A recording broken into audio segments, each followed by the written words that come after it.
the bunny back in the box.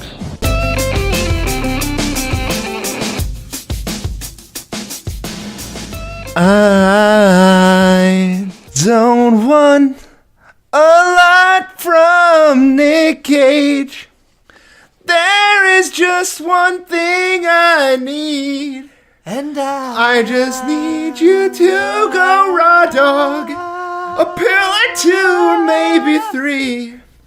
I just want you for my own. More than you can ever know. Make my wish come true. All I want for Christmas is Nic Cage. I started singing backup on it. I was not ready for how long that went on. No, you weren't ready. None of us were. That was our longest one yet. Yeah. I'm glad to take that.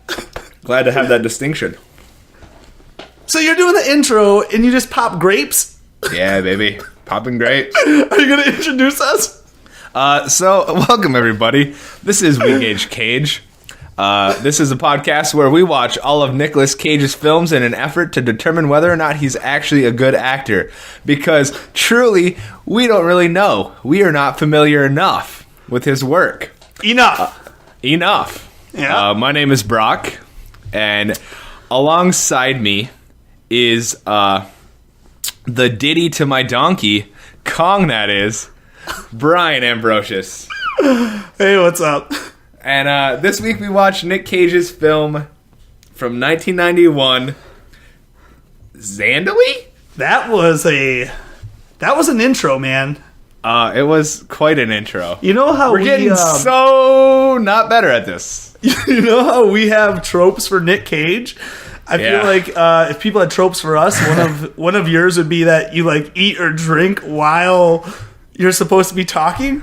I can't help it. They're sitting in front of me, and I'm just like, oh yeah, there's grapes. Popping them grapes. Oh, my throat's a little. I mean, my throat was a little. It was a little dry after that. Dude, we used the high notes. We used to be huge grapers. Oh, grapers. And karaoke stars. So, I mean, I'm just combining our two loves. And what I mean by grapers is that... Oh, you mean not everybody knows what grapers means? Please, explain. We used to toss grapes to each other just from random, like, distances. And, like, you know, we were roommates. And we'd go to the fridge, you pop one over to me on the sofa, whatever. And one time, Mr. Matt Bull came and visited us in college. I mean, this actually went back to college days. Shout out Mr. Matt Bull. And... We were playing grapes like all morning or whatever, and at one point he's just like, guys, I gotta go take a shit. And this was while we were down in the cafeteria. So he's in like we're in the public area. This was in college. Did you mention that it was in college? Yeah. I mean, okay. I mentioned college. We weren't grown adults. But either way, he had to go take a shit. So college. We had been playing grapes all morning, so we decided to go bust in there. Busted his door open. He goes, hey, what the heck? And then we tossed a grape at him. He caught it. We closed the door and we left. The stall door. As Matt Bull was on the pooper, and we said, Matt Bull, catch this grape. So, without missing a beat, at first he was appalled, and then he was like, oh yeah, okay. Popped that mouth open, caught the grape, mid-deuce, and yeah. That explains a lot of our friendship. That does. There's a long and storied history between our friendship. Everybody. One time, me and my brother and Jake Weber, I don't know if Jake Weber's listening, we're shouting out all these people. Weber. And one time we threw it over my brother's 2-story house. I threw it over. Jake Weber went to go running after it, saw it coming over the peak, tripped and caught it on his way down. In his mouth, everybody. In his mouth. It's probably the most epic grape I've ever thrown. I mean... We're pretty professional grapers over here. All right. Hey, I do have one bit of housekeeping from last episode. I promised you I would find out how old that child actor was. And by that child actor, we are, of course, referring to Danny, the 12-year-old who was really 18. The kid from Ghost Rider, Spirit of Vengeance. Oh, yeah, and I'm going to shift my chair a little bit. Something in here. I thought about posting this one to like Facebook or Twitter as well, but you and I were the only ones that voted on our Twitter poll, so I was like, I'll just bring it up on the app. I wonder who won. Oddly enough, it was a 50-50 tie. And that kid, I don't remember his real name, was born in 1997, and that movie was filmed in 2010. Ooh. Which puts him right at 13, which, interestingly enough, is exactly how old he was supposed to be in the film. I was close. Dude, he did not look 18. I don't know what you were smoking. You've been smoking whatever Nic Cage has been smoking. Yeah, well, I mean, what can I say? Everybody's like 12 to me, or 18. Why? Wait, I don't know. What does that I don't mean? know. I don't know what that means. Can I walk that one back? I'm not throwing that out. Like, I don't you know tell what me that. to throw things I out. don't know care. what that means. I don't know. I don't like gauge kids' ages. I don't walk around gauging kids' ages. What do you gauge? Cage. Oh! I gauge kids' cages. Swish! Hey! Nailed it. All right, you mentioned... We're getting better. We're getting better. You mentioned that we watched Zandalee. Do we have to talk about Zandalee? I just got back. I just came home from watching The Shape of Water. Can we talk about that one instead? Fantastic movie. That's the one with Hugh Jackman? No, the what? That's The Greatest Showman. The Shape of Water is with a woman that you've never heard of and a fish person. It's directed by Guillermo del Toro. Oh, I know him. Yeah. Pan's Labyrinth. Yep. Hellboy. Yep. He also did, other things of note? He did some other things. I think he even did a Nic Cage movie. Potentially. Regardless, we did Zandalee, and do we have to talk about Zandalee? I also watched The Room. I saw The Room recently. That was a good movie. No, we have to talk about Zandalee. Zandalee. Do we have to talk about Zandalee? How do you pronounce it? Zandalee. I don't know. Because Nic Cage doesn't know how to pronounce it. Zandalee. Nick Cage doesn't. It's like just the laziest pronunciation. Yeah. But did you do you have any good stories about Zandalee? I have a story to tell you about Zandalee. So last weekend, we went to my wife, my beautiful, loving, doting, angelic saint of a wife. And I love my wife too. Love her. Took a road trip up to Cottonwood, Arizona, which is kind of like wine tasting country. So what we learned is that it doesn't have a whole lot of vineyards up there, but it's got like this street that everybody kind of congregates around and has a lot of wine tasting shops. And so the very first wine tasting shop we went to was Pillsbury Wine. And we had like a Groupon, and so you could get like a flight of wine. And while we were there, they were like, yeah, by the way, Sam's in the building. And we're like, okay, I don't know who Sam is. But Sam I look up on the wall. Peckinpah? No, not Sam effing Peckinpah. Oh. Sam Pillsbury of Pillsbury Wine. And I'm looking up on the thing, and it's like, oh yeah, Sam Pillsbury is like this New Zealand guy who loves wine and blah, blah, blah, blah, blah. Anyway, Emily's filling me in, and she's like, oh, well, he's like a director. And I was like, oh, wait, really? I've never heard of him. So she's showing me like some of his IMDb. And I'm looking at like his most recent IMDb, and it's like his latest thing that he directed was National Lampoon's Not Bummer Summer or Bummer Summer or something like that. Starring like Matthew Lillard. Again, wouldn't know who it is. I also see like a movie that he did with Kristen Bell from like 2001. And so I'm like, okay, so he's a director. Not super high profile, or like maybe he just hasn't done things in a while. Anyway, so eventually this titular Sam Pillsbury walks out from behind like the back room, and he's kind of walking around, he's chatting up the customers, and I talk to him for a little bit, and he wants to like shoot a picture because he's just come back from like this big festival, and all of his wines won a bunch of gold medals, so all his bottles of wines are lined up, and I help him like shoot a photo of all of his wines and whatever. And so I chat him up for a little bit, and I'm like, hey, we're gonna buy a bottle of wine, like, could you sign the bottle of wine? Like, you're somebody of note. And And he's like, yeah, sure. You know, he does it all the time, I guess. So he signs our bottle of wine, and we leave. We go take off to, like, a couple other wine, like, tasting rooms. And we get, like, down the road, and Emily still has, like, his Wikipedia up. And she goes, oh, holy crap. And I'm like, what's up? And she's like, he directed a Nicolas Cage movie. And I'm like, what? She's like, yeah. It says here that he directed Zandalee. And I was like, what? And she's like, yeah. And I was like, oh, I'm pretty sure I've seen that one, like, on the list. I think it's pretty bad. This was right before Ghost Rider. This was right before watching Ghost Rider. So not knowing... Yes. Yeah. So not knowing that, like, Zandalee was going to be the next film up, like, on our list. But, like, once I found out, like, okay, Zandalee, I look, and I'm like, it's a 4.4. I was like, oh.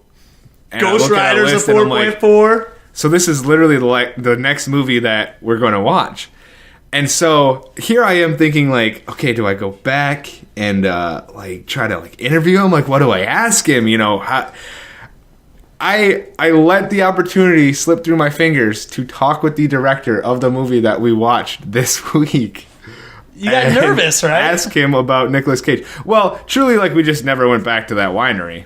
But while I was in that particular wine tasting shop, he walked in. For, like, 2 seconds, he walks in, and all of a sudden, I'm talking about him, like, to the bartender person at this other wine tasting shop. And she's like, oh, yeah, Sam comes in all the time. And in he walks, and I was like, oh, fuck. Like, do I go up to him? Like, what do I say? And, hey, how do you bring it up to this director? Hey, we're doing a podcast going from worst to best. You're our 7th film. Yeah. Hey, I'm doing a podcast where I, watch Nic Cage films and, never mind about the metrics. Like, never mind that, like, you're up there. Yeah, nobody likes it, but, how was it? Like, trying to harness this man? Really would have been curious to see what he had to say about Nicolas Cage, because there are some prime Nic Cage scenes in this film. Well, it's your lucky day, because I'm going to pull up some audio right now of what I captured from Sam Pillsbury about Nicolas Cage. Are you ready? I got it. Fake news. I got it here on my phone. Ready? Fake news. Hey, Mr. Pillsbury, what did you think about directing Nicolas Cage? Hi, this is Sam Pillsbury, Nicky Coppola. He's the greatest actor of all time, period. I don't care who you are. I don't care. He was the best. He was a truly professional actor to work with. Thank you, Mr. Pillsbury. Okay, I'll see you later. Bye. That was perfect. Top notch. Sam Pillsbury couldn't ask for a greater interview. Let's jump into Zandalee now that we've got that out of the way. That was me. He's gonna listen to this and feel like he's gonna get really mad at me. I'm never gonna be able to go back and drink some of his wine. Brock, before we start talking about Zandalee, did we ever figure out the definition of softcore porn? Well, because if you didn't know before, you do now. Did you watch this one with any friends or your wife or anything?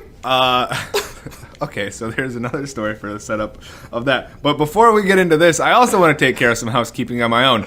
Guys, we found out about Russia. We found out that Russia is kind of a tricky one, because it is actually in both Europe and Asia. So both of us are dumbasses, and neither of us know anything about anything. That is exactly what I said on the podcast. Take it back and listen. I might even add a soundbite right here. Can you name a country in Eastern Europe? Russia. That is not Eastern Europe, but okay. I'm pretty sure Russia has part of it in Europe. There. Most of the population is actually in Europe, but most of the landmass is in Asia. So that's kind of interesting. Yeah. So I greatly apologize to all of our Russian listeners out there. Okay. You are everything. Dude, there are a few things I want to talk about with Zandalee quick. So, first of all, it stars Nic Cage, Judge Reinhold, and some other chick. A few other cameos. Erica Anderson. Erica Anderson. Okay, we'll have some other cameos too. First of all, on Wikipedia, not a lot of information about like its budget and it went straight to video. It was released elsewhere, straight to video here. But what I wanted to talk about was the rating, is because do you know why it went straight to video? Yeah, because it's shit. No, because it was NC-17. Yeah, that's exactly why. I was just. Am I stepping on you? I'm literally originally rated NC-17. Yes. Yeah, that's what I was going to talk about. I'm sorry. Keep going. Well, now it's I done. apologize. Well, yes. So it was NC-17. No, wait, hey, hold on. I got one more thing. Yeah, see, it's not going to look good. No, the only other thing I'm going to say is on iTunes or IMDb, the plot keywords. There's 5 of them listed here. First one, pubic hair. Nice. Second one, nudity. Nice. Third one, male objectification. Yeah. Fourth one, I think you're going to like this. Hairy chest. Nic Cage. Ah. Hairy chest. Sure. And the fifth plot keyword that it has is long-haired male. So long-haired male. Yeah. Well, we got it all, baby. So you guys are getting a good image of what this movie is about with all of that stuff. So, I just want to read. So, we found this film. Like, we both got to watch it for free from an app. I'm not going to give them any publicity. But I will just say that I got to, like, see the synopsis, which was, like, insane. And then I got to read a review from Rotten Tomatoes. And so I just want to read this one review of this movie that I read before watching it. I can't credit who this came from, but whoever it is, they can find it. Dirty old man anyway, so he doesn't deserve it. As sexy as hell.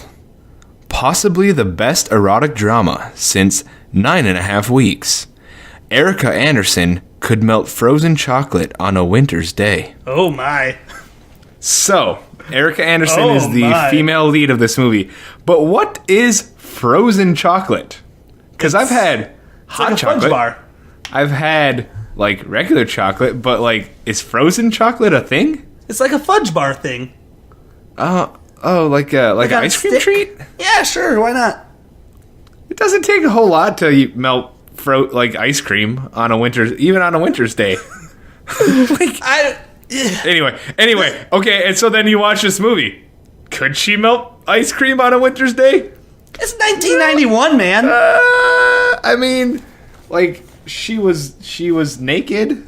I'll give her that. Dude, we get some nice shots of Judge's butt too. Let's get into it. All right. So it starts out, first scene I didn't realize that the title was a play off the main character's name, Zandalee. Like I don't know anything about Zandalee. I thought maybe it was a town. I was surprised to hear that it's actually the woman in this film's name. And first of all, she's dancing naked, full bloom.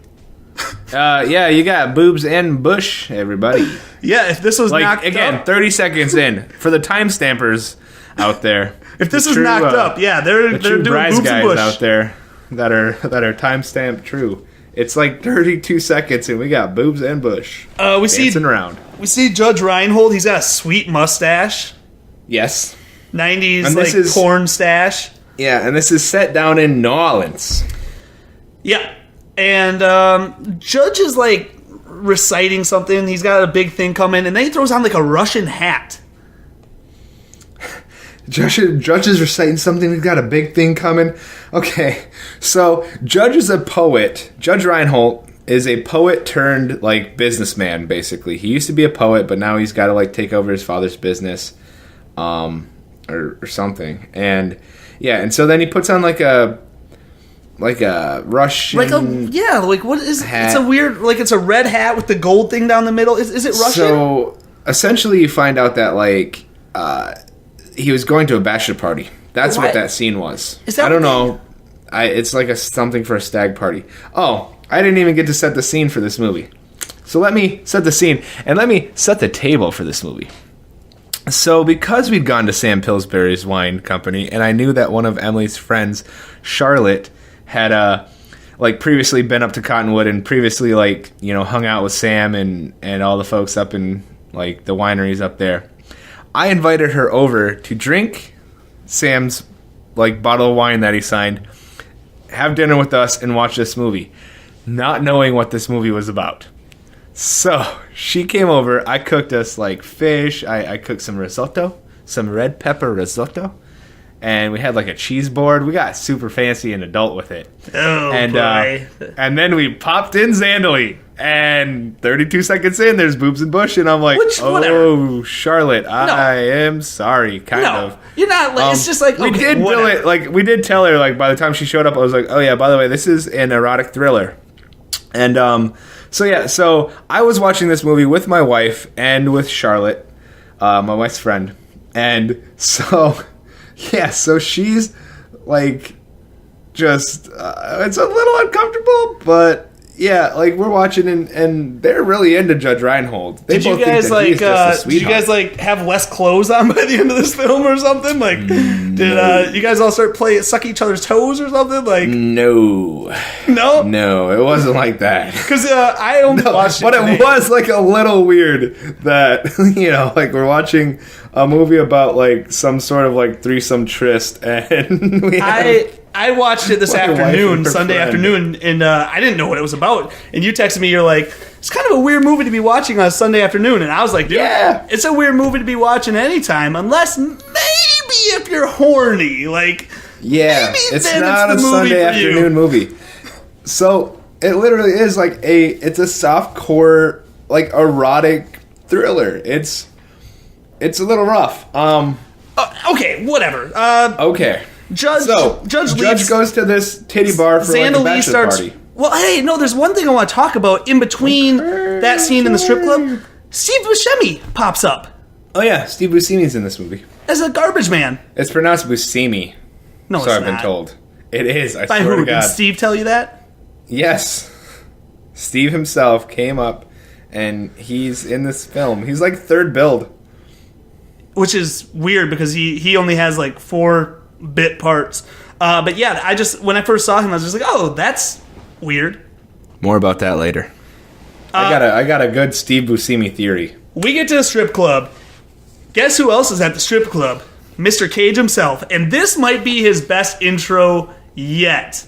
So the lights are on from behind, so it's just a shadow outline of a figure. And someone goes like, hey, Johnny! And the dude takes like 2 steps and starts whipping his hair like a rock and roll rock show mullet. Yeah. If this was filmed today, Willow Smith's "I whip my hair back and forth, I whip my hair back and forth" would be playing because it looked exactly like that. Yeah. And it was Nic Cage. And there he is in all of his long-haired... Was it a mullet? That's my question. Was it a mullet or was it just like long hair? Like, was it shorter in the front? No, I don't think so. Or was it just long hair? It's just long hair. Okay. It's just long. Well, so he's got long hair. He's got a, like, douchebag goatee. And so he apparently, like, works for Judge Reinhold's company. I didn't know that until far later in the film. Yeah. Did they explain that in this scene? Kind of. Because I had a hard time explained in this entire movie. I had a hard time understanding Nic Cage right off the bat here. Yeah. Nice and mumbly Cage. Nice and mumbly, but here's so this movie is kind of like artistic and artsy-fartsy to the point where everybody is speaking in riddles. Everybody's speaking in poetry. Everybody's speaking in riddles. Nobody says what they mean. Like, nothing in this movie, like, makes sense. So, the whole time, you're forgiven if you have no idea what the hell's going on the entire movie. And it's just pictures. And it's like, oh, okay. Nic Cage throws a stripper, that would be different. He has a stripper come sit down on his lap and starts spraying Cool Whip on her, and like then Judge Reinhold goes, he's always had a sweet tooth. Oh, fantastic. I did not catch that. Mm-hmm. But basically Judge Reinhold and Johnny, or Nic Cage, are friends from childhood. Okay, Yeah, But like, names. then they didn't realize that like they worked with each other until Yeah. just this moment. So like, this is like a reuniting moment for them after like years apart, because like Johnny or like Nic Cage didn't realize that like Thierry? Judge was and Judge's name is Thierry. Thierry, Thierry. Yeah, Thierry. I which didn't is know a what the proper hell New Orleans name. I didn't know what the hell they were saying, so I had to look it up. Nic Cage's full actor's name in this, as we find out from Judge Reinhold, is John Paul Gregory Collins III. Yeah, Johnny Collins. But It's I'm gonna like call him his like Judge second Nick. movie in a row that his name has been Johnny. Oh. They run back to Judge's house, and like they have this interesting run up the stairs. It reminded me of the Dumb and Dumber scene where Jim Carrey and Mary Swanson are running up the stairs. He's like racing to the top. Like it's very childish and strange. And then Nick And meets so then Zandalee. so then Nic Cage meets Zandalee, who's like hanging out, and we meet Tata, who is like Judge Reinhold's grandma, who like mom? lives with them. No, it's his grandma. Is it? Okay. Yeah, it's his grandma. Okay. This is sure. So then they all start talking, and they start talking about how Nic Cage paints, and Nic Yes. Cage at one point goes, "Without creativity, without life, then you are truly unable to go straight up the devil's ass, look him right in his face, smile, and survive." What? Like I said, nothing in this movie. This is how everybody talks this entire movie. So then, Nothing means anything. Did you This get- entire movie. did you get Nic Cage's next quote to hear about the I models? did. I Okay, absolutely I'll did. let you say this one. So then Yes. Zandalee says something, like after he says that shit about paint, Zandalee says something about models. Oh, at least you saw models coming over or whatever Well, to paint. that's what I think Judge says. Like, he's like, well, you Yeah. still got your models. And then Judge Oh. says, got those. Always got those. But then Zandalee says, oh, yeah, like that must be like...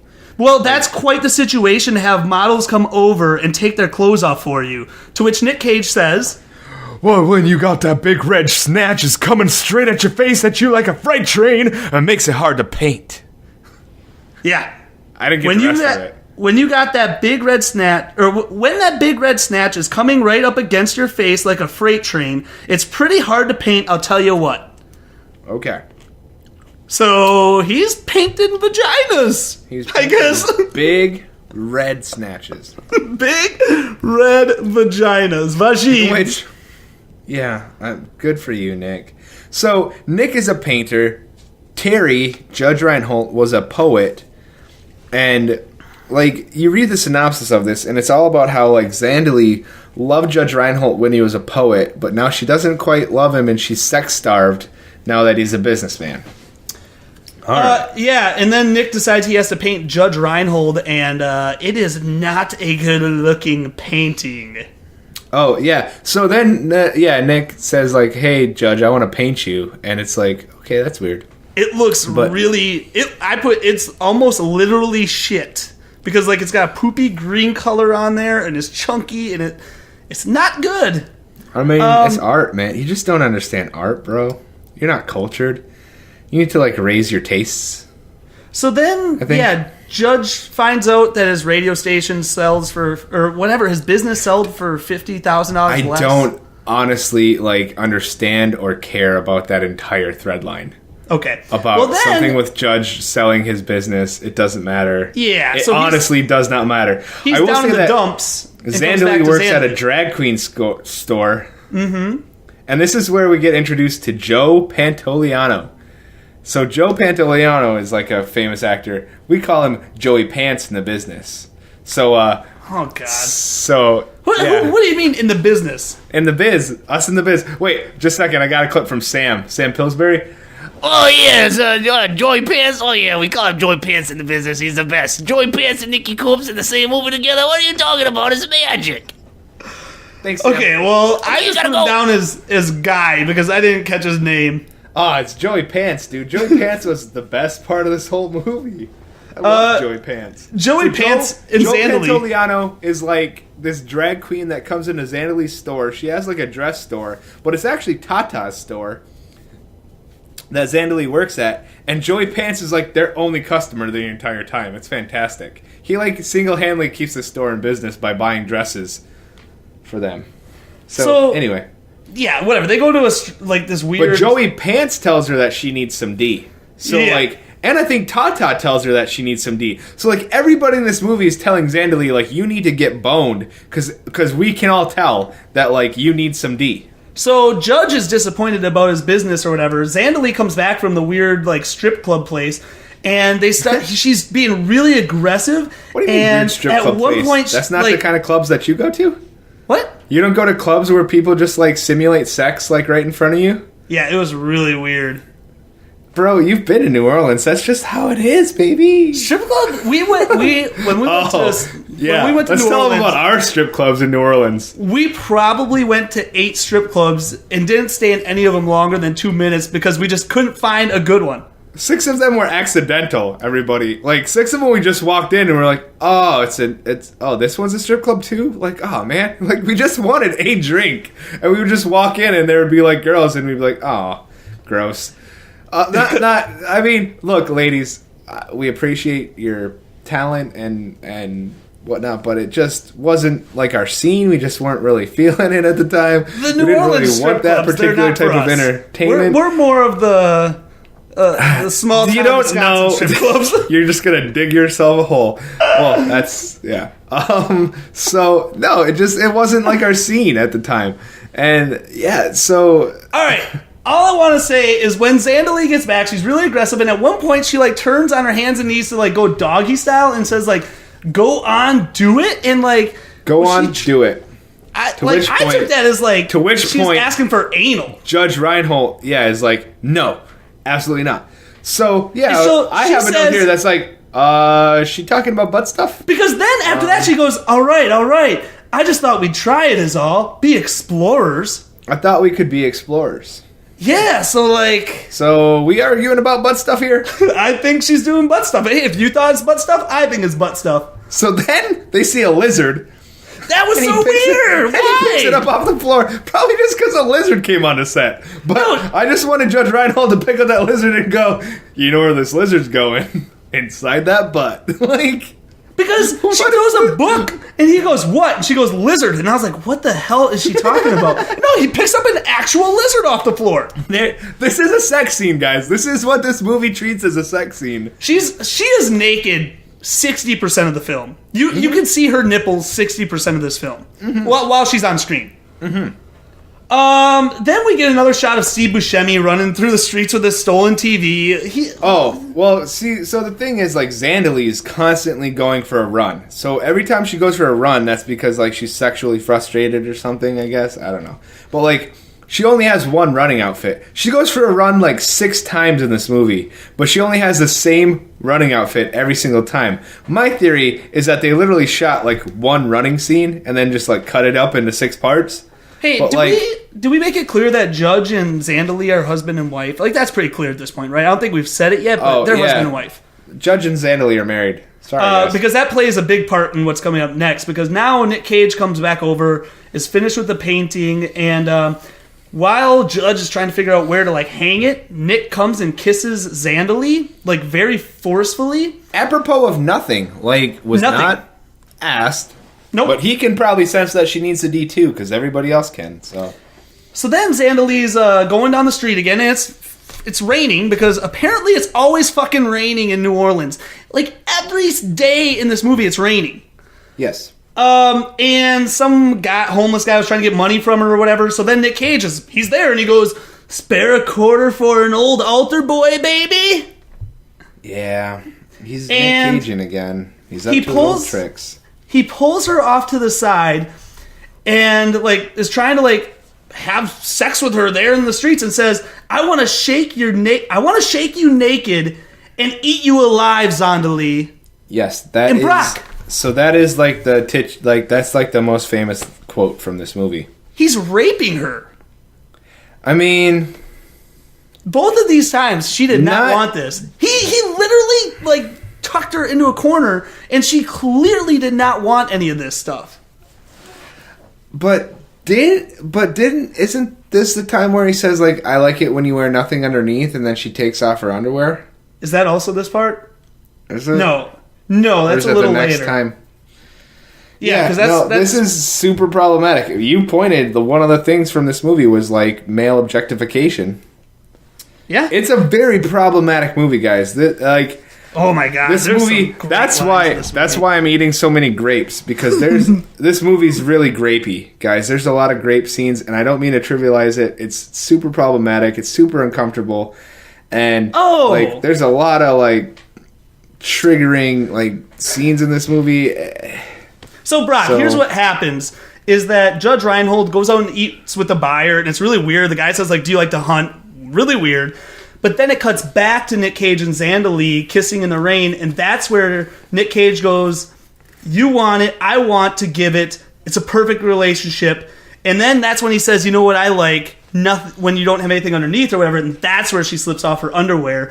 In public, mind you. They're in public. I mean, there's nobody around because it's raining. And then they have a pretty intense sex scene. Yeah. Reminiscent of the Deadfall sex scene between the other two. I mean, it's a little better. And then this is where we get like a real close-up shot of her nipple while he's like painting blue paint around it and down her body and stuff. And it stays on that nipple for a while. Yeah. So I just want to say, so watching this with Emily and Charlotte, Emily goes, is he going to paint on her face? And Charlotte just is like, no. And then Emily's like, is he going all the way down? So Nick has his finger dipped in blue paint, and he's just like tracing it down around her nipple. And he starts going down toward her belly button. And Emily's like, is he going all the way down? And Charlotte's like, oh, what did she say? Oh, she's like, oh God, this is like 50 Shades with the ice cube. Or and so then it's like Armageddon where he has the animal cracker going down her. Yeah. Except with blue paint. So they ripped off Zandalee, both of them. Yep. So then it goes like, it like cuts up or whatever, and Nick like starts kissing her, and she's got like blue paint on her eyebrow, and Emily screams out, he did paint a face. And I'm just like, okay, Em, you can have this one. Another thing with Emily though, I do want to just point out, because I kind of want to make fun of her for a little bit, even the playing field. So Emily was running down the list of all the Nic Cage movies that she'd seen with Charlotte, and so she was like, yeah, they both love National Treasure. Really? Yeah, they both are like so like hyped up on National Treasure. Apparently it's the greatest movie of all time. But Emily's like running through them, and so they're going like Con Air, and Emily's like, no, I haven't seen Con Air. And Charlotte was like, what about Family Man? Did you see Family Man? And Emily's like, yeah, I think I did see Family Man. Isn't that the one where like Nicolas Cage, like he's kind of a douchebag, and then like, I don't know, he like turns into a snowman or something? And I was like, is that right? Absolutely not. We're like, are you thinking about Jack Frost? She's like, I don't know, am I? And I was like, yeah, she is. Fairly certain you're thinking about the movie Jack Frost, which is cool. I mean, well, with close. Nic Cage, I would not have put it past him, because I read an article today explaining, kind of like you did in an early episode, how he lost all of his money and he had to like basically lean all his houses. And basically in the article it said he's taking anything he can just to try to get like money. So we keep asking, why is he making these shitty films? So that's why. Yeah, Emily's mom said like, I think it was her mom. Yeah, asked like, is he like an expensive like actor? And I was like, he used to be $40 million in 2010, I think they said, and then by 2014 is when all his problems started happening, and his wages had gone down already in that time. Yeah. And that's why he's popping out like freaking 6 movies a year now and making it hard for us to keep up. Well, no crap. Like, we looked, and he's done like 7 movies in 2017, but nobody's seen them. All right, well, yeah, because they're all going straight to video. Okay, sorry. I apologize. Back. I just needed a bit of a breather, guys. This movie... Zandalee comes back. It's so hot and heavy. And Tata is there, and Tata proceeds to talk about the old man that she's boning. Oh, man. Tata is my... Like, Charlotte at one point said, Tata's my spirit animal. Because Tata just comes in and out of the scenes like, I need some champagne. Like, she's constantly drinking. She's just, like, downing bottles of wine and, like, champagne. And it's just like, Tata for the win. But, yeah, Tata's getting some. And Zandalee isn't. Well, now she is, but... After this, it cuts to a bar. And Nic Cage, the first line that he says is, hey, father. Oh, Pick a card. Guys, we get another card trick. Yeah. Pick a card. Yeah. Joker's rattle, baby. But except not this time. This time it was a 3 of hearts. Do you know why it was a 3 hearts? Why? Oh, okay. Yep, I get it now. Do you? Yeah, because there's a threesome here, you know? Yeah, because there's An 3 affair. hearts. There's 3 hearts at play in this movie. But it actually was a cool Symbolism trick. wasn't lost on me. And I'm just kidding. That Charlotte read that like in some thing. Nic She Cage. did a lot of research. Nic Cage proceeds to say, like, why is it that the Baptists get the women but no booze, and the Catholics get the booze and no women? And the priest just thinks that's a good joke. Guys, the bartender at this bar is Aaron Neville. Popular holiday songsmith Aaron Neville. You know Aaron Neville? Do you know who Aaron Neville is? You're giving me like a really blank look. You throw out these names, popular here, and like stars and this, and like no one Yeah. knows who the fuck that is. No, I love Aaron Neville. Aaron Neville is the one who sings like this. He has really honky song. Put this on a Twitter poll, and no one's gonna know who Aaron Neville is. Brian, it's my life, man. I'll think of the song that he sings, and I'll sing it like while you're talking on a big, long-winded rant. I don't have big lawn. Merry Christmas, baby. Christmas, how we treat you now. Why are you singing so many Christmas songs? It's almost February. Baby. It's almost February, and you're spouting off these Christmas songs. Coming through my chimney. Are you missing the snow? Is that it? being Hey, didn't you get snow in Arizona? No. Oh, coming back from Cottonwood, we got like a little sprinkling because we're up in the mountains. But Okay. that was it. Well, Judge comes in, finds Nick, and says he has to come to dinner. So, and he says to bring his like girl or whatever. And guess who his girl is? It's Marissa Tomei. Speaking of Matt Bull, that's like Matt Bull's #1 like crush, celebrity Hey. crush. She's a gilf, man. She's a aged cougar. well. I wouldn't. Maybe she's a gilf. I don't know. So then they decide that they need dessert or whatever. So Zandalee goes off literally to the next room, and Nic Cage tries to finger her in the kitchen. Oh, was it just a finger? Oh no, wait, that was under the table. He was trying to finger her under the table, but she like stabbed him with a fork. So at Yeah. this dinner table is Nicolas Cage and Marissa Tomei, Nicolas Cage's girlfriend named Raimi, and Tata and her like boyfriend Louis, which Louis was a boss. Louis was like my favorite part of this whole movie. I know I said like Joey Pants was, but Louis was really like the coolest like piece. And then it's Zandalee and Judge. Okay, that doesn't matter. He was trying to finger her under the table, and I go, what is this, Wedding Crashers? I mean, for the most part, but then she stabbed him with a fork. So that Yeah, it so then stopped. that wasn't. So then they go into the kitchen, like you said, and he says, I bet you won't, like, put me inside of you with your husband in the next room. And she's like, oh, yeah. And then I think She gave him head. potentially gives him a little bit of head. And then they go into the... Well, so then Raimi calls out from the... Marissa Tomei calls out from the next room, like, hey, Johnny, come save me from these boring stories. And he goes, yeah, I'm just washing up. And then they go into the laundry room and start boning on a washing machine, which Zandalee turns on. Big mistake, because that is what tips old Judge Reinhold to like, hey, something's going on here.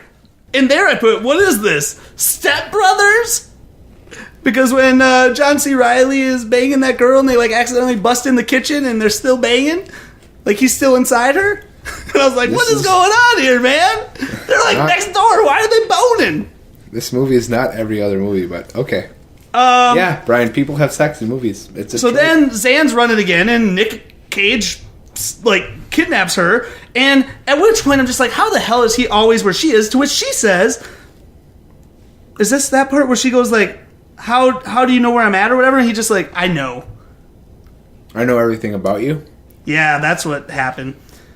Oh, and also at this what? part, I actually think that's a little later. Zandalee, more like Bang alley. Am I right? Because I keep banging in Always in alleys. the alley. So Nic Cage goes, "Why'd you marry him?" Zandalee, "He was a poet. Pretty good, too." Nicolas Cage I like how grabs her everybody crotch. just says that he was pretty good. Nicolas Cage grabs her crotch. "What about this? Isn't this poetry?" Is that poetry, Brock? Is that why I didn't get an A in English? I didn't know what poetry was. No, You're supposed man. to grab a girl's crotch.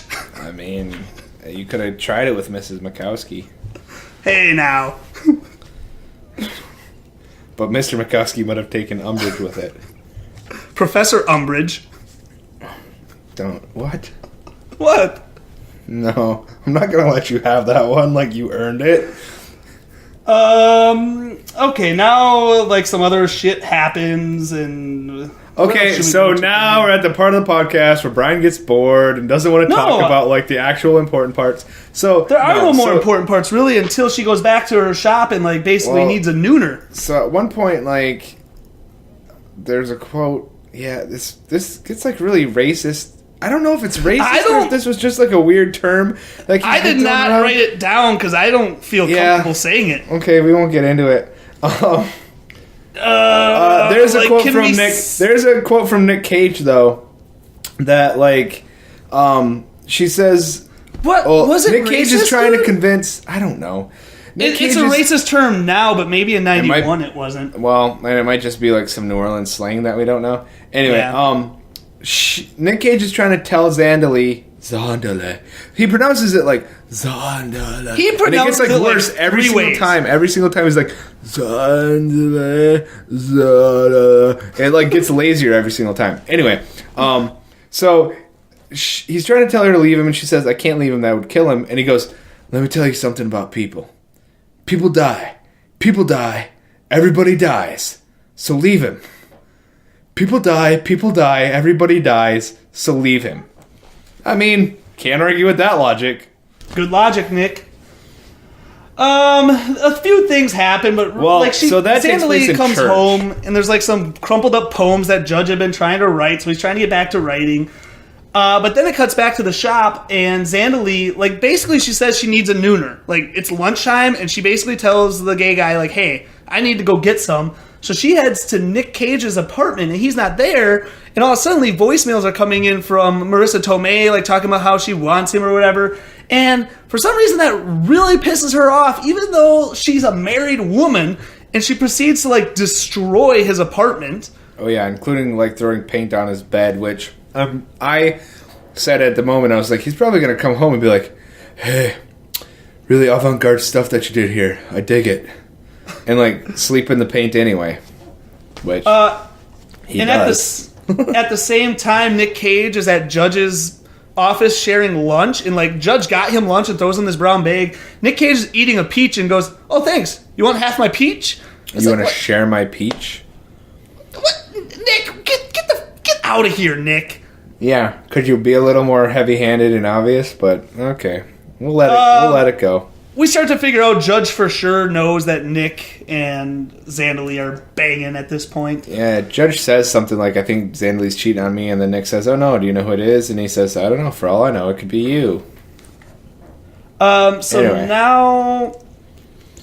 Do we get to the church yet? Can we just get to the church? Yeah, it's at the church right now, and that's where she says, like, "How'd you find me?" And he said, I know everything how to about find you? I know everything about you. Anyway, so at one point, too, I think that's where he says that people die, everybody dies, so leave him. Or let me tell you something about people. People die, everybody dies, so leave him. She says, "You can't talk like that in church." And he says, "Oh, just because we're in church? Fuck." No. Okay, He says, sorry. "God Give it can hear us justice. better in here, huh? Yeah? Well, fuck! Shit! Rips shirt. Strike me down, Lord! Because if you can't fucking leave him, I'll make you fucking leave him!" And then he takes her into a confessional, and Emily got up and was like, "Absolutely not," and left the room. She left the room. She was like, "Nope, this is where I draw the line. I'm done." I'm not Like- religious, but this was really uncomfortable. But I will not let you grape a woman inside of a church confessional. And he did. She's And he crying. She clearly did not want it. This is Very rape. upset. Yep. And after he's done, he goes, "Thank you, Father." Ugh. Yeah. So. Ugh. So Emily left the room. And then he like finds her outside of the church, and to kind of put this on a lighter note, like he tries to like talk to her, and you know what she did? She kicked him in the penis. And then we get some good injured. Injured bad. Then we get some good Nic Cage moaning as he's like, his dick hurts now. So yeah, so she like slaps him a little bit, and then kicks him in the penis, and he, crumples, and like she runs away. She runs back to Judge. Well, actually, she sees Judge and like then runs even further away because now she doesn't even want to see Judge. Yeah, and at one point she goes into their room or whatever, and she says to Judge, "We don't know how to talk."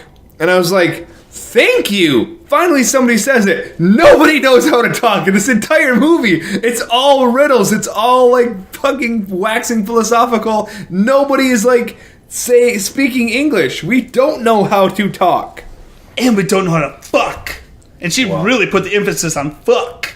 Yeah. We don't know how to fuck. Anyway, then she says like, "Hey, let's just go upstate." And they do. So, or like, let's just leave. Like, let's run away for a little bit. So they do. And before they leave, though, Judge meets Nic Cage at a bar and basically tells him that he knows Zandalee is cheating on him, but, like, doesn't really reveal that he knows it's Nick. He's kind of, like, telling Nick, like, "Hey, dude, I know it's you. Like, back the fuck off." So, yeah, now they get in a boat. And Zandalee's driving, and Judge is, like, hungover because he got super drunk the night before. And he, like, stands up to go to the back of the boat, and as he's, like, standing up, she jerks the wheel, like, almost to knock him off. And, dude, that happened to me one time. I was in a boat with Greg. My brother Greg is a barefoot water skier, and he has these two friends, the Webbers. They're brothers. And they have their own private lake, and one day we were all out there, and they're doing some tricks and stuff, and I don't barefoot with them a lot, so I don't know what's going on. I'm just sitting in the boat, like, minding my own business, and the driver, one of the Webbers, turns and says, like, "Hang on," or something. I was like, okay, what's going to happen? He suddenly jerks the wheel super hard so that the guy in the back goes flinging around so that he can, like roll on his back or something. And I fell right out the boat because I did not know what the hell was happening. Yeah. And it really, and I was sitting. Like, that's how hard he jerked the wheel. And, it hurt. Yeah, you don't want to go falling out of a boat when it's going like at 20 miles an hour. It'll get you. I got tossed, but off of like a jet ski before. Oh yeah. With the Green Bay girls, one was like on a jet ski, and she like jerked it and like tossed me off, which happens. I was on the back. Yeah, on a jet ski. Yeah. And then she ran me over. Like, she legitimately, like, was, like, circling around to, like, try to get me, and I'm bobbing in the water. Like, I'm not, like, underwater or anything. I had, like, a life jacket on. I was bobbing in the water, like, had my hand raised, and then she, like, came and, like, ran me right over, hit me in the head. I, like, went back under her. I was like, what the hell? Well, that took a turn. Yeah. So then Judge and Zan finally pull over, and they're fishing, and Brock, when you go fishing, your girl, she has to be naked, right? Yeah. I mean, you set that rod on the shore, and... you just gotta get naked. Yep. So they bone. So finally... But she was Judge naked gets before to they boned. Zandalee. On the beach. Point, oh, dude. Afterwards, she says, "Don't. No." She says, "See, oh, okay. all our parts work." Oh, hey Brian, have you ever had sex on the beach? Have you ever tried to have sex on the beach? It's too sandy. It's not too fun. sandy. It's not as good as the movie's making out to be. That's all I'll say. There's just too much sand, and it gets everywhere, and like, it's like, do you know what sandpaper is? It's sand. You know? Yeah. Sandpaper is just a whole bunch of sand stuck together on a flat surface. Where else could that happen? I don't know. You ever want to have sex with sandpaper? Not for me. Not for me. They pull, all right, after their sex scene, they pull up to like this weird like shop, and guess who's in there? Mr. Nicolas Cage. Wait, you didn't let me guess. Is it Nic Cage? Yeah. Okay. So Judge buys a 6-pack. They all walk out to the deck. Now there's the 3 of them on the deck. And Judge is pissed off that Nic Cage is here. And he proceeds to pull a gun out on Nicolas Cage. Yeah. So, well, first there's a really weird dance scene. So, like, at one point, I think, like, Johnny asks Zandalee if she wants to dance, and she's like, nah. And then... Oh, yeah! And then Nic Cage and Judge Reinhold do, like, a waltz together. It's, like, a really, like, intense, like, fighting waltz, which made me ask, like, was this, like, supposed to be, like, a Shakespeare play? And is this, like, waltz supposed to represent, like, a sword fight? Like, I don't know. This really is all odd. Also on Wikipedia, it says that they stole basically the whole script from, like, an 1800s book, a 17th century book, like a French book. Yeah, but that scene lasts like a minute and a half, and it's just very strange. Like you said, like when Judge has to twirl Nick and kind of pull him in, it's really hard. Like he's kind of giving him a little, like I know it's you or whatever. So Johnny is like trying to make his final plea to say like, leave him, like let's leave right now. And Zandalee's like, nope. And then Judge Reinhold pulls a gun. And first he points it I think he points it at Johnny first, then at Zandalee, and then at himself. He never pointed at Zandalee. He pointed at Nick, and then he pointed at his head before finally just shooting off into the distance and is like, let's go fishing! And then he says, who's up for some fishing? Now here's the thing. Oh, I'm sorry. Is that not good enough the way I said it? Would our audience have not understood what I meant when I said, let's go fishing? Well, you have to say it like Judge Reinhold says it, because he says, who's up for some fishing? But he's got like his southern accent, or he's like, who's up for some fishing? Who's up for some? It's like a French though. You got to get like that Creole, like who's up for? Damn it! It's not that thick. Like, and it comes and goes. Yeah, well, it definitely drops in and out. Yeah, who's up for some fishing? So they hop in the boat. Here's the thing, though. You know it's a bad idea. Everybody knows it's a bad idea. But Nic Cage doesn't care. Judge Reinhold's face in that moment is so freaking charming. Like, when Judge Reinhold offers a fishing trip, it's so hard to refuse. I would have gone fishing with him at that moment. But you know it's not going to end well. Yeah. So and guys, guess what? It doesn't. They all hop in the boat, all 3 of them. Judge Reinhold's driving, and he's driving like a freaking madman to the point where Nic Cage finally says, not driving to the right, like, direction. No, he's missing their fishing spot, whatever. Nic Cage finally just goes like, hey, man, maybe you should let me drive. And Nic Cage is also driving crazy, and guess what? Because he's Gunboat Johnny! What?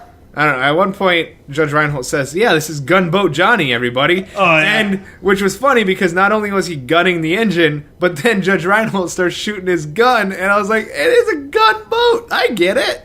Everybody gets it. Once Nic Cage is driving, he takes a turn too tight, and Judge Reinhold falls out just like me. Yes. And it hurts. He can't swim, man. Judge Reinhold pulls a Brian, and then he's, like, flailing around, and Zandalee says, oh, he's caught up in the hydrangea, which is, like, a bush, I think. Or something. Yeah. Like weeds. She means weeds. Yeah, he's caught up in the weeds, and, like, and so... Dude, you know what I was thinking? So now... Like, actually, Nic Cage beats up Zandalee a little bit here, too. Yes. He, like, punches her or something. He, like, Is this a trope? Is this a trope with Nic Cage beating up women and children? I mean, it's not a trope. He didn't really beat up a child in the last No, someone else beat up a child. But, like, in Wicker like, Man. Scenes of abuse in his movies. Oh, there's some dark shit that we're getting into. Okay, well, he like beats her up a little bit, and so finally she like just jumps into the water to save Judge Reinhold. And you know what I'm thinking the whole time? I'm just like, dude, aren't there like gators or leeches? I was thinking a gator was coming. This is filmed in New Orleans. The whole film, it's actually filmed in New Orleans, and they're jumping into a swamp. Yeah, they cleared it. How do you clear alligators? You get guys to clear alligators. I don't know. That does not exist. Has Mike Rowe done that yet? I trust Sam Pillsbury. Peckinpah. I trust old Sammy P. Well, wait, let me ask him. Let me ask Sam. Let me pull my footage real quick. Hey, Sam, did you how did you film that gator scene? Oh, well, I tell you, Nicky Corpse And old Judgy boy, he didn't want to go into the water. I said, hey, don't worry about the fucking gators, man. We're gonna fucking get all the gators out of that water. You ain't gotta worry about it. In the business, we call this a gator pod. It ain't no gator pod. We're professionals. Okay, I gotta go, mate. He drinks too much coffee. A Sammy Pillsbury? Sam Pillsbury drinks too much coffee. He needs to lay off the coffee. I mean, you got to drink all that coffee to make all that wine. So Zandalee jumps in to try to save Judge Reinhold. She's not doing a very good job. Like, she's a small girl. She's drowning with him. So finally, Nic Cage, like, he jumps in and starts pulling Zandalee out. And I was like, dude, is he really going to try to have sex with her right now? Because he pulls her off to, like, a tree stump. So, and I was just like, dude, don't do it right now. No. Like, that dude's dying. I kind of have the same thought, though. So, credit to Nic Cage. He actually just lets her sit there, and he, like, jumps back to try to save Judge. But, like, he swims, like, 5 feet away, and then they stand up. Like, he swims, like, 5 feet away from where Judge Reinhold is drowning, and then he stands up. Like, at least that's, like, what we see, because we're all watching this in, like, real time. It's not really, like, a cutscene. No, the river's wide enough. I believe it. It's believable. Whatever. But, like, he swims a short distance away, and then they stand up. Okay. Then he goes back to Judge Reinhold. But here's the thing. Then when he goes to rescue Judge Reinhold, he also stands up. He doesn't. Standing up. No, he's not. Watch it again. He's standing up in the water, dude. He's standing up. Because he grabs Judge and then he stands up with him. No, he doesn't. He, like, swims up. He stands up. He, like, stands up right next to him. With Judge Reinhold. Judge Reinhold bites him in the neck, like Vampire Diaries or whatever we're going to get to. Vampire's Kiss. What? Vampire's Kiss? Vampire's Kiss, sure. But he bites him right in the neck, cuts Nic Cage open. Nic Cage, like, drops Judge. Judge drowns again. Nic Cage can't find him. That's the end of the scene. So Judge dies. Judge, yeah, in like standing water. No, it's not. I will fight you tooth and nail on this. You can fight me all you frickin' want to because he drowned himself, Brian. That's the whole point. Yeah, but it was deep enough that Nic Cage had to be waiting out there. No. Regardless, Nic Cage was standing up. Regardless. Regarding. Now it cuts to the cemetery where Zandalee is looking over Judge's grave, and who the fuck should be there? None other than Steve Buscemi. Steve Buscemi. Now You See Me, Now You Don't is always there. Yeah, well, you did see him. Steve Buscemi, Now You Don't. Yeah, so Steve Buscemi, who's been, like, also trying to sleep with Zandalee. Has he? Whole movie. Kinda. He, like... No. He basically, He's like, innocent. said, like, hey, like, yeah, I'll give you a ride. He's just like your homeless guy on the side of the street. He's not homeless. He's the thing that you forgot, I think, to mention about Steve Buscemi is that he's like a prison worker who's like pulling garbage duty this whole movie. And at one point when we see him running down the street, it's because he's stolen a television and tried to like make a break for it. And then he gets caught by the cops again and they throw him back in jail. But here at the cemetery, he asks her for money and she goes, well, prison. I can give you chicken and biscuits. And I go, what is this, Big Daddy? Because in Big Daddy, he's homeless and he gets like an Egg McMuffin. Mm-hmm. So. Yeah. So we got Big Daddy, we got Wedding Crashers, we got Dumb and Dumber, we got Step Brothers. So just because he's Steve Buscemi, this has to be every like Nicolas Cage movie ever? Like frat pack movie? Okay. No, but all these other scenes in it remind me of these other movies. Other better movies that I would have rather watched. Arguably. So Steve Buscemi's out of like prison clothes or whatever, and he's at the cemetery, which is kind of inexplicable, but we're gonna dwell on this? And then but like why did she have chicken and biscuits at the cemetery? Because it's New Orleans. Why did she have a bag of chicken and biscuits, which she offers to him, and then just like when he says no, she just drops. Like she just drops the bag like, oh, I didn't want it either. Okay, speaking of New Orleans, here's why I'm gonna linger on this. Because Steve Buscemi was a guardian angel. No. That entire movie. No. Steve Buscemi was a guardian angel character. This movie is not smart enough for that. Steve Buscemi was Zandalee's guardian angel this entire movie. There are not guardian angels in softcore porn. Well, Not that I would know, I guess. You're going to have to go back and watch it because you completely missed the point this entire movie, Brian. I don't know what movie you were watching. He was clearly a guardian angel. This was clearly an allegory for the responsibility. Angel. That lizard represented God. The lizard represented the lizard people who rule the government. The lizard represented God. From South Park. Johnny Collins is the devil. And Steve Buscemi is a guardian angel, working for the forces of good. What fucking movie did you watch? Well, I was about half a bottle deep into Sam Pillsbury's wine.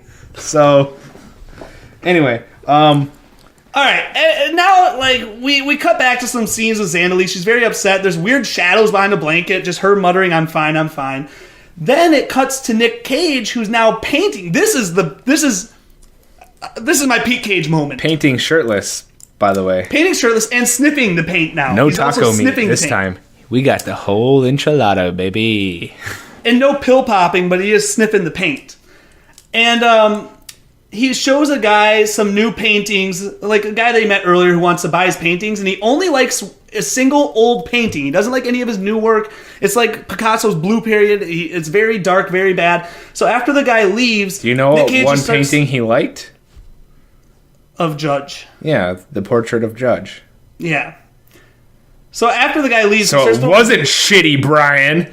You're wrong. So your opinions stink. He starts throwing red paint all over the paintings and starts knifing them and goes, fucking die! Die! Die! Fuck you! And it's just like... Fuck you! Trashes his apartment.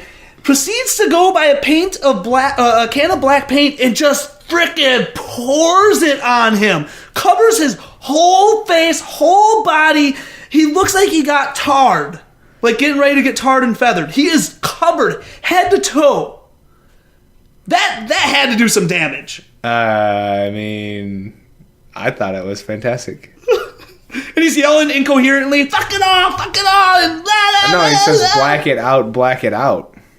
Are you sure? Yep. I had subtitles. What if he says both of them? Fuck it all and black it out. Probably does. Yeah, probably. Dude, very next scene, he's at Zandalee's and he has no paint on him. Yeah, you mean to tell me he doesn't have a little bit stuck in his ear or something? Nah, he's got a good shower. He's got a good shower? He's got a good shower. There's no way he got all that paint off. And basically, Nic Cage broke into Zandalee's, and he's trying to plead with her to come back to him, and he's like, "Oh, one important detail: while he was at his apartment, there was a voicemail from someone saying that he had to pay accounts payable." You gotta make accounts payable, man. Oh yeah, that was a whole trope throughout this whole, not trope, but a recurring thing throughout this whole movie that I forgot to even bring up until just now.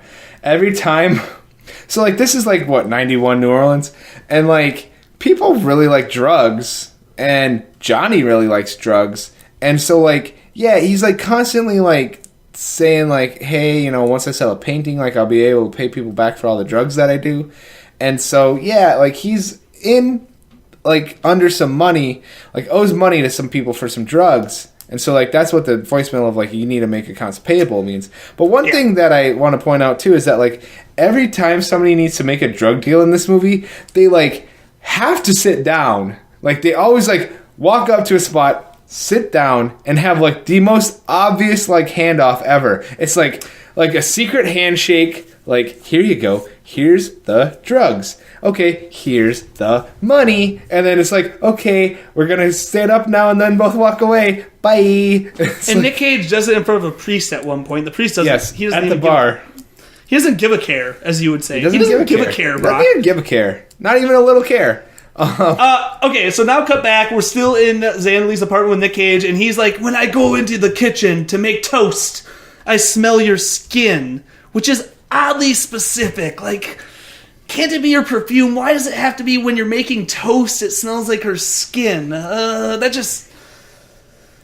When I go into my kitchen to make toast, I smell my wife's skin all the time.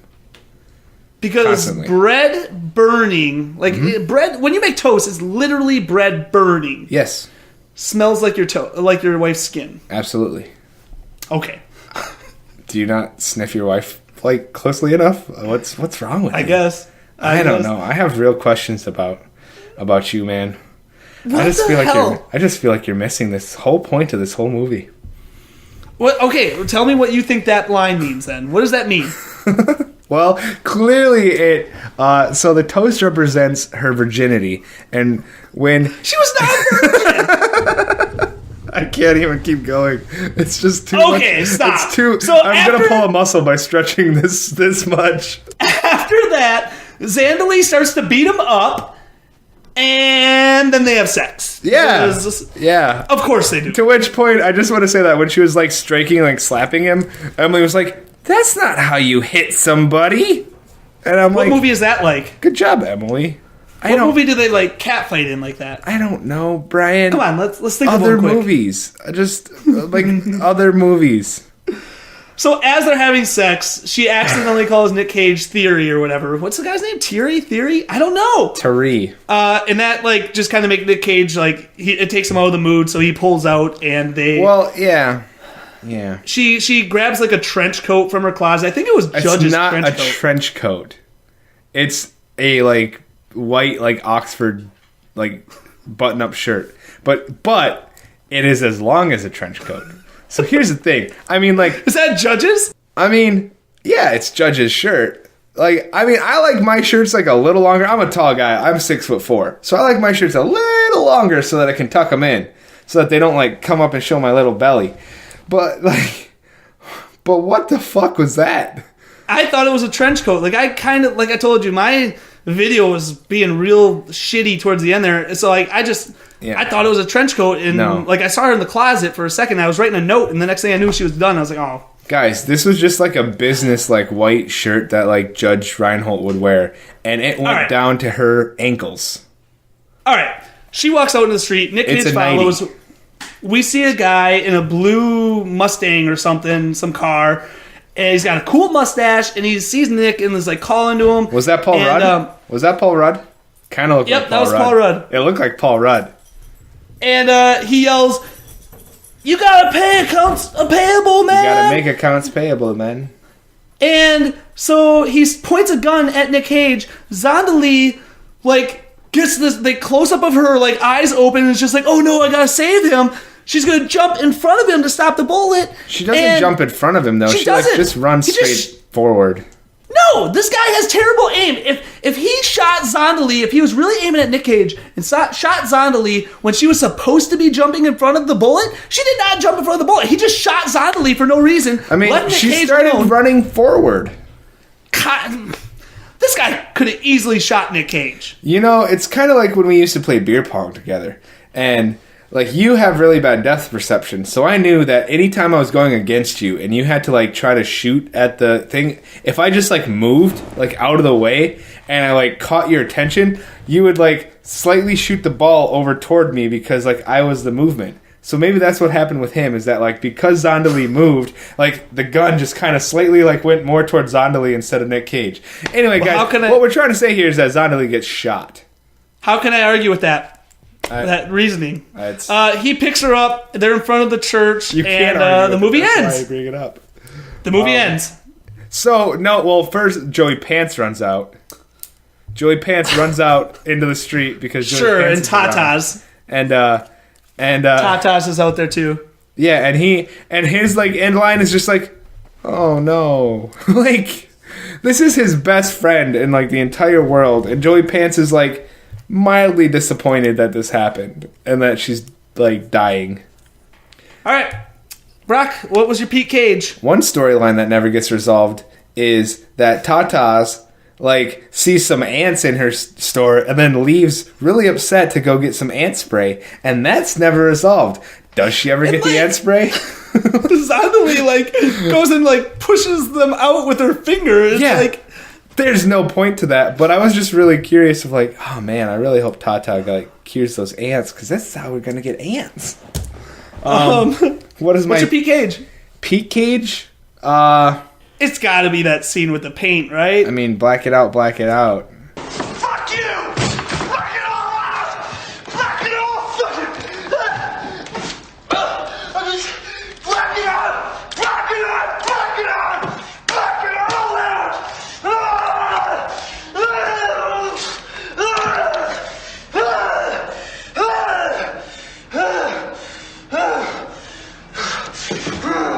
Yeah. But also, like, the church of just, like, the fuck shit strike me down, Lord, because if you can't leave him, then I'll make you effing leave him.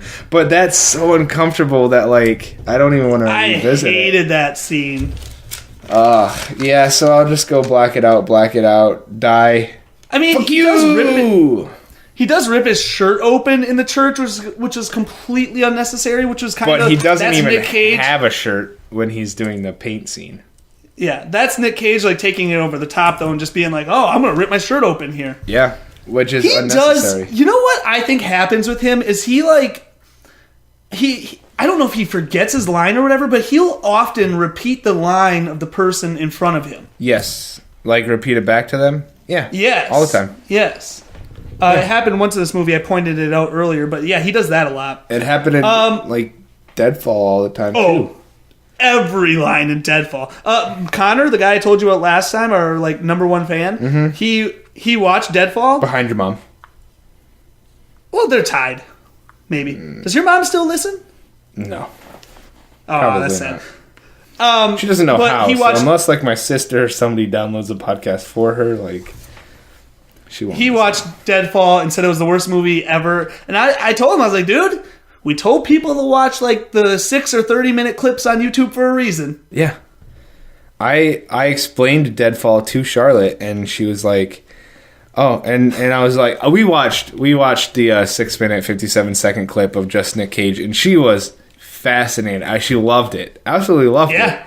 And they were laughing, like, her and Emily were just laughing, and, like, they were so excited. And then I, like, explained the whole, like, rest of the movie, and it was just like, yeah, there's no reason to watch it. I'm like, unless you really wanted to watch, like, 15 minutes of people playing billiards, like, if you really wanted to watch Charlie Sheen play billiards for 15 minutes and say, like, a bunch of quippy one-liners of, like, bullseye, that's the way the news goes, and that's another one for the cowboy. Like, One other thing with this movie, you had to have caught it because you did, like, you were in film classes in college and stuff, but there were so many times where you couldn't hear them talking because there was, like, a plane flying overhead, or, like, there's a car outside with its bass booming, and, like, the audio, like, it was just terrible in this movie. yeah, that's why I had subtitles, because, yeah, I was like, wait, people are saying that? Like the words would come up, and I'd just be like, oh, I didn't realize that people were talking right now. You know what I think I'm going to start doing? In order to determine whether or not I find Nic Cage a good actor, like I said, I think I'm going to kind of cheat it, and I'm just going to go base more off the movie, is I'm actually going to start going on IMDb, since that's how we're getting our rankings, and I'm going to start rating the films. Like, I have been. You have been? Yeah. I think I have to start doing that, and if I ever give it a 6... You know, on Rotten Tomatoes, that's fresh. So if I ever give a film a 6, I'm going to consider Nic Cage a good actor. This film will be more like a 4 for me. So he is not a good actor in this film. You would give this film a 4? I got to think about it a little bit. I just came up with this on the spot. Fuck? Dude, what is your metric? Why would you give this film a 4? How, in what world is this film a 4 out of 10? Dude, a 1 or a 2 is like, that's like a epic movie. Brian, I was asked to rate this film by Voodoo. I gave it I gave it a 1. What's wrong with Voodoo? Just because I didn't want to, like, give them any free press. They ain't paying me. That website sucks, man. Well, it's like an app. It's not the best, but it works. Yeah. What did you give it? I gave it a 1. This is And it gave me the option of a half, and I almost stopped there. And then I was like, out of how much? A 1 out of what? Because I felt bad about saying, Hey, what the fuck? You gonna give my fucking film a 1? You son of a bitch? You gonna fucking give me on your podcast? You gonna sit there and then talk to me about Nicky Copes and Joey Pants, and you gonna give my film a 1? You son of a bitch? What is that out of? it was either, I think it was 5 or 10. No, 5 probably. So a 1 out of 5 is a 2, and, you know, maybe a 4 is a little high. Maybe I'll give it a 3, but, like, we're right there. Like, for me, a 1 is like Birdemic or The Room or something, like, something incoherent.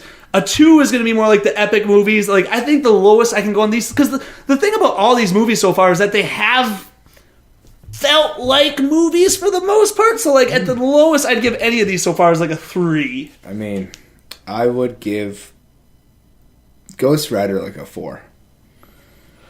But I would not give this movie a 4. Well, according to IMDb, this is actually rated a little better. So you can't be that upset with me at saying I'd give this a 4 when you'd give Ghost Rider a 4. It's not crazy. No, because it has Erica Anderson and she can melt cold frozen chocolate on a winter's day. She can melt a dog's turd in the middle of January. Apparently. There we go.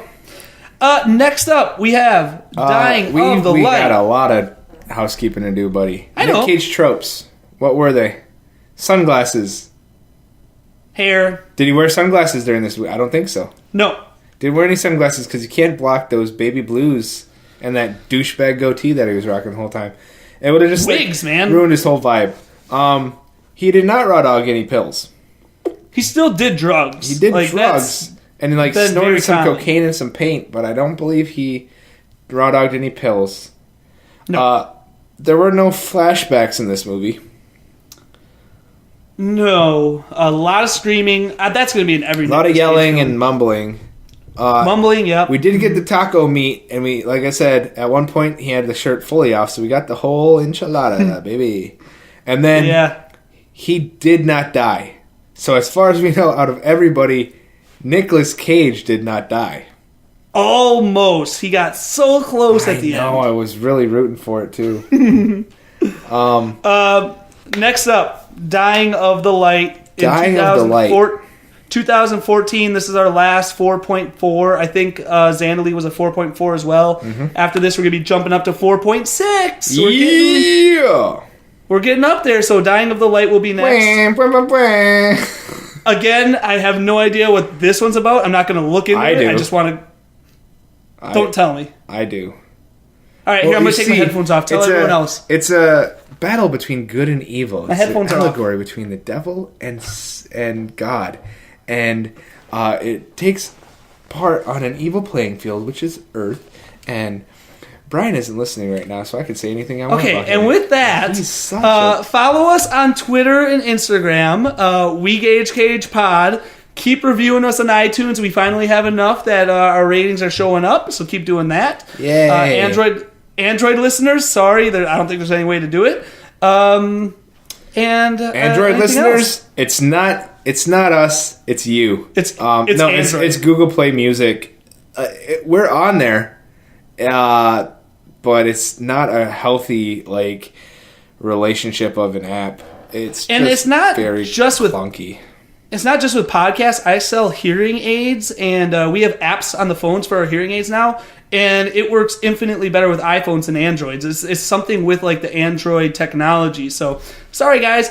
Androids doesn't care about your ears, baby. Everybody, good luck with your balls. Good luck with your balls.